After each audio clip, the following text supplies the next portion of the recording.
Okay, Coach Hayes, my friend, my partner, my buddy. This is kind of a pleasure, man, for me to interview you at this particular time because you're starting something brand new for yourself. What can you say about that? About, just your anticipation for the start of this season? Very excited. I hate it that I didn't get as long as most of the coaches got with their kids before the season started. We got started late with spring, and then basketball played 30 games, so we didn't do anything in the month of June. I had kids that came and worked out, but it's been fun so far, a learning experience. Now, how different is it being the head coach starting a season than being an assistant coach starting the season? You have to do so much, but tell people how big of a responsibility increase it is for you. Well, first of all, it's high school kids, so they're not 12 and 13. Now they're 15 to 18, and we may have one that's going to turn 19, so it's just a totally different group of kids. But at the high school level, there's so many trainings that you have to take. You have to put rosters in the KHSAA. You've got to put schedules on the KHSAA. You got to check your email every day. You got to manicure the field. You got to make sure the field's ready. You got to make sure you've ordered all the equipment. As an assistant coach, you don't have to do any of those things. As an assistant coach, all I usually do is just show up at practice, do my part, and leave. And the same as games. I don't have to worry about putting a game plan together, being responsible for that game plan. But the biggest thing is being responsible for the kids that we have. Speaking of kids, talk a little bit about your roster and who you got. Of course, everybody in the state of Kentucky in Class A football knows Tyson and Kenyon Martin. The same with Jalen Crane. We've got, I can name every one of our kids. I have a relationship with every one of our kids. We've got 22 kids out. But some names that people's not really familiar with is, Cody Jenez, our senior center, Connor Mudd, a senior receiver in DB, Russell Williams, junior quarterback. People are familiar with Russell because he played basketball, but we've got some kids. Caleb Burris didn't get to play a lot last year. Probably the fastest kid on the team he could catch. He's a playmaker. We've worked on doing some things to design him to get some one-on-ones out in the open field. We've got Tavion Alexander, who just stepped in. But we have a freshman, Braylon Smiley, 707. This kid, honest to goodness, I forgot the kid was even back there. And we played 9 games in 7-on-7. He had 9 interceptions. He averaged an interception a game.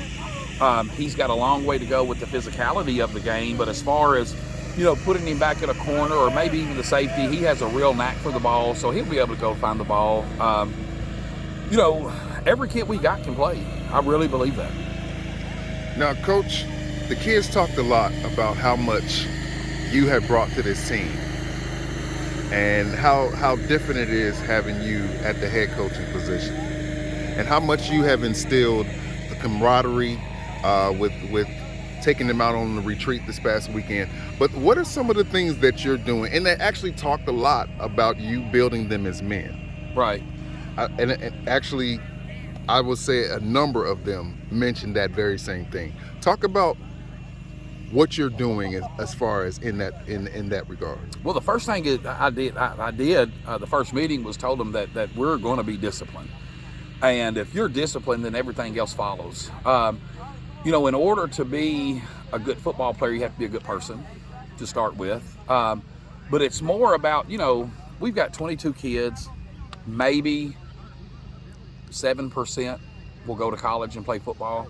But what I want to teach these kids is the life after football. On Fridays now, we're going to wear khakis and shirt and ties to the game. I'm going to teach each kid how to tie a necktie.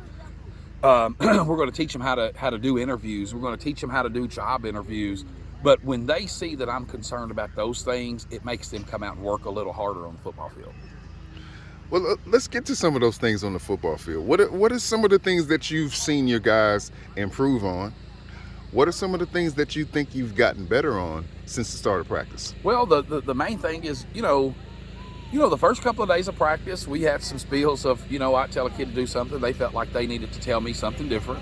And you've known me for a long time, so it didn't go well. It didn't go good. I'm not concerned, and I don't want this to sound the wrong way, but when these kids are in my care at practice or a game, I don't listen to mama, I don't listen to daddy. I coach them the way that they need to be coached. I don't coach them to satisfy somebody on sidelines, and they see that.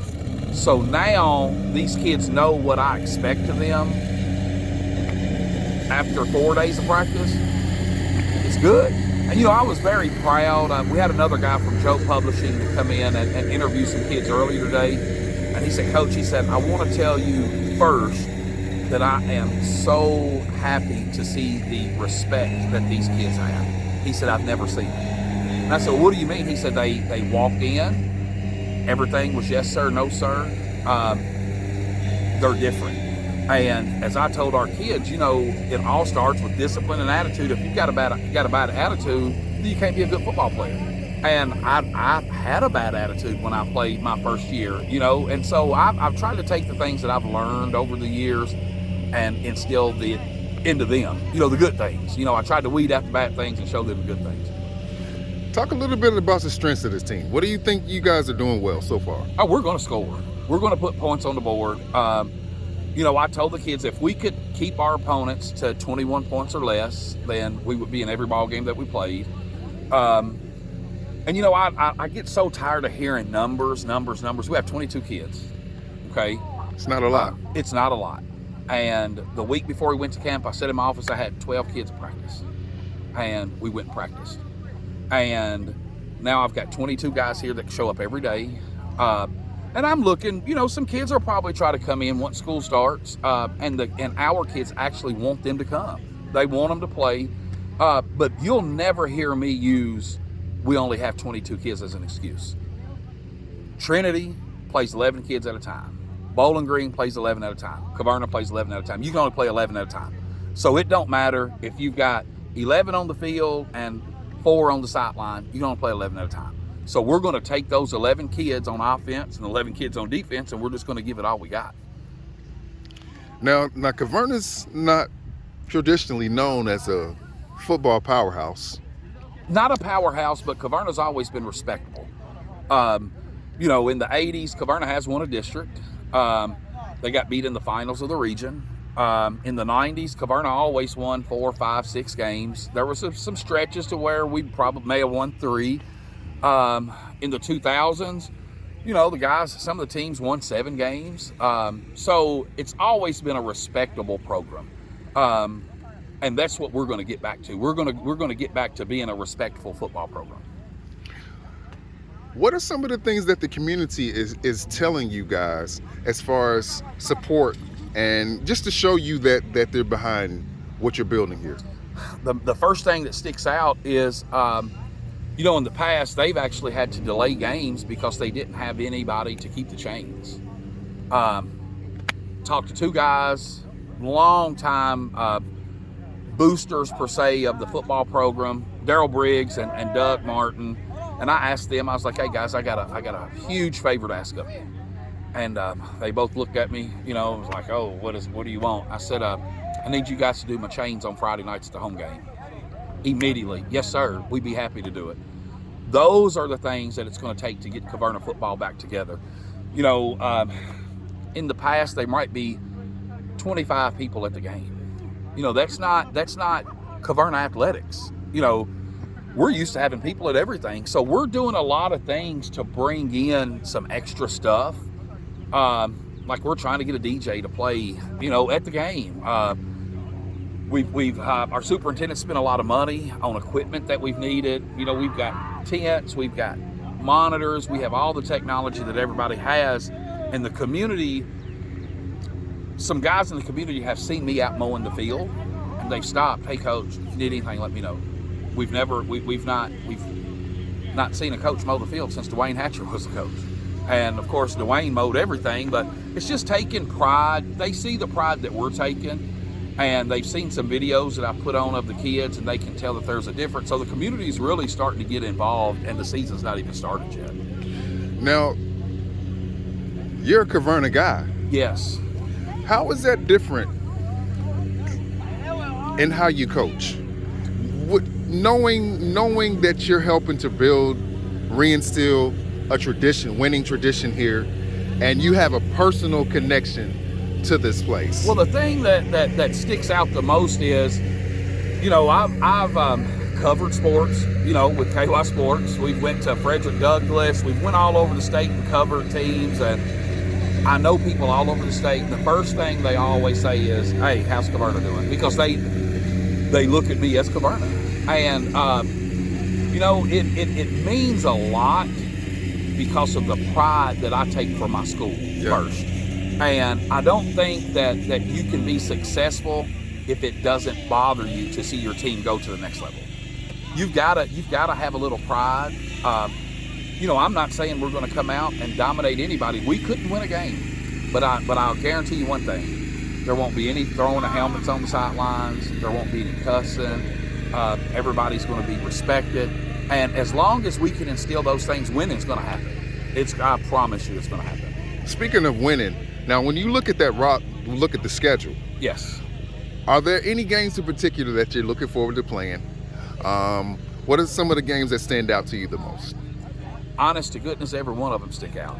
But, everybody thinks that I'm excited for the Hart County game because I coached there last year. Hey, Hart County's just another game. And I've told my kids, and Chad and I are really good friends. I talk to Chad every day.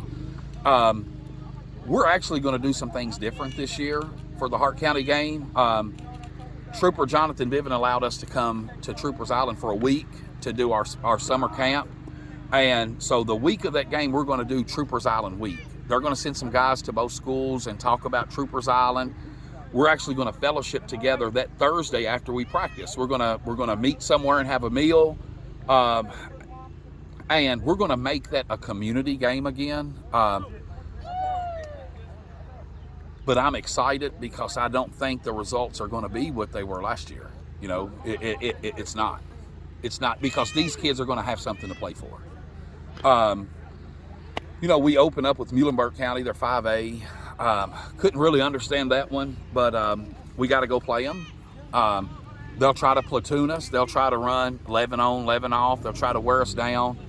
But I really think if we could come out of Muhlenberg County with the win, there's a good chance that we could be 5-0 going into that Hart County game. Because I think we're going to compete with Shawnee, Eminence,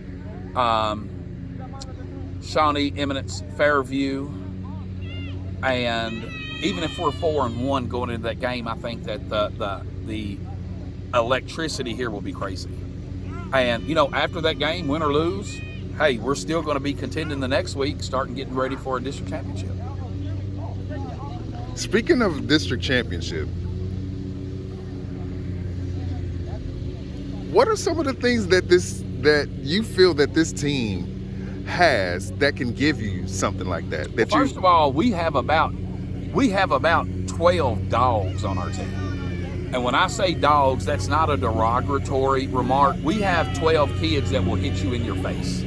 And again, the numbers mean nothing. If you come out and get hit in your mouth, it changes the complexity for the whole game.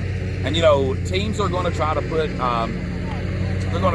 packages together to slow down the Twins. But hey, guess what? I've got 5 guys that can make a play at receiver anytime. So it's kind of like I'm inviting, a team to put 8 in the box because I trust my quarterback, Russell Williams. He's worked hard.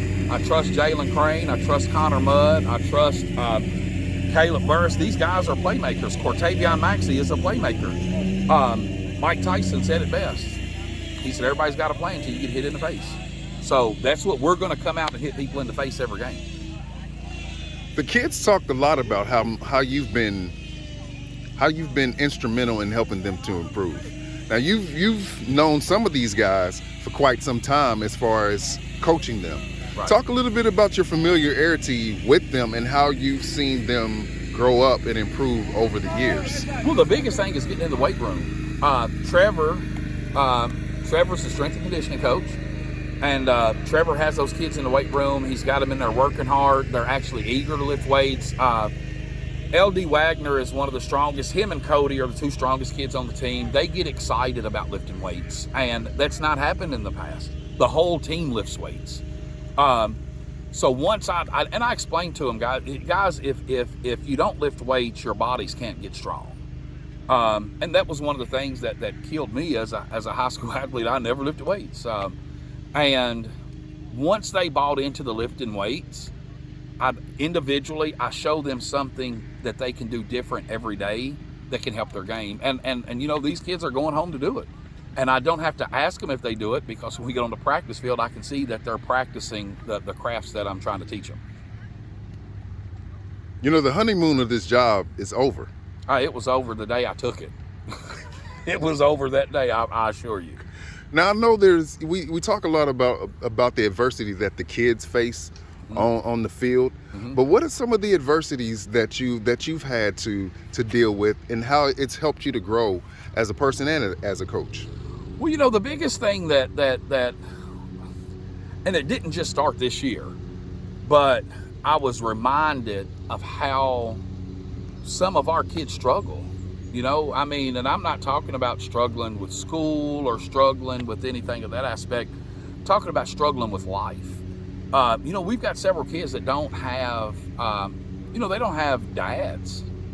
You know, we've got a couple of kids, they've lost their fathers, and I'm a firm believer that you have to have a man around. I'm not saying that moms can't raise their kids. I'm not saying that a mom can't raise a boy. I'm not saying that at all. But they have to have somebody to instill different things in them. And that adversity hits me. So I have to be reminded sometimes, you know, when I'm going off on a kid, you know, they don't know. So I just tell them I'm just hollering at you so you'll remember it the next time. But honest to goodness, these kids, you get them one time and it's like boom, I got it, coach. No, won't do it again. You know, that was one of the things that the kids mentioned. A number of them mentioned about you being a father figure to them. How does that make your job as a coach easier when they see you in that role? Well, it's respect. You know, those kids respect. They're good kids. They're very respectful. But if they can look at me as a father figure, that shows me that I'm doing something right. You know, I tell them I love them all the time. And now, you know, it's I love you too, coach. You know, and that's the key. You have to have a relationship with these guys. You have to. You know, we've got some guys that'll struggle in the classroom. They'll struggle with their behavior, but they know that Coach Hayes is going to stop by the school, just pop in. You know, I'm going to slide in the classroom. So they know that I expect more of them. You know, if your expectations are high, then they're going to go to your expectations. But when you have low expectations, they're going to do what they can get away with. Just a couple more questions, but I'm curious what you've seen out of your team so far on the field in competition. Competitive. Talk about your results of your scrimmages. Well, we haven't scrimmaged yet, but we did do 7-on-7 twice. We were the only Class A school there at both times. Competed with everybody. You know, I think Franklin Simpson may have played their younger guys against us, and Greenwood played their younger guys against us. But the other schools, hey, they put their 7 on the field. We put our 7 on the field. And I had several coaches to tell me, hey, coach, you got the best 3 looking kids on the field, referring to the twins and Russell Williams. They said, coach, they're athletes. And I really feel like we're going to have the 4 best athletes on the field, you know, with the exception of a couple of games of everybody we play against. You know, I'm always reluctant to ask, what are your expectations? But I'm curious, what are you expecting out of your guys this year? I'm expecting, and I have to be realistic about it. You know, I could say, well, you know, I think we're going to go 9-1. I don't think we're going to go 9-1. Do I think we can go 8-2? We sure could. And I'm not saying who the 2 teams are that can beat us. But, you know, Basing your winning on 15, 16, 17, 18-year-old kids will cause you to lose your mind. It really will. You never know. These kids, have a girlfriend that's mad at them, and it's going to affect the way they play. That's just the world that we live in. I really feel that a successful season for us this year will be 6-4 and to win the district. But my prediction, I think we'll be 7-3 and we'll win the district. That's not my prediction. That's my true expectation. But if we're 6-4 or 5-5, I can live with that. It just means that we got to work harder for the next couple of years to get where we need to be. Coach, my last question is: other than winning the district title, winning every game, going 8-2, and getting into the postseason, what are some of the goals that you set for yourself as a coach? What do you hope to accomplish and get accomplished in your first year at Caverna? My first thing is I want to eliminate our penalties, our unsportsmanlike conduct penalties. We're going to have penalties. We're going to hold.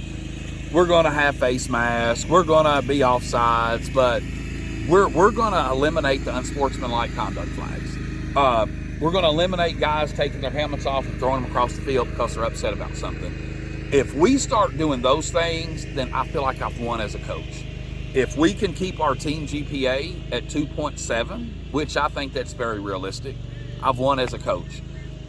If these young men can start being really good role models for the kids coming up, then I've won as a coach. It's not all about winning and losing, but everybody wants to win. But to me, the most important thing is to make these kids model young men. That's the big thing.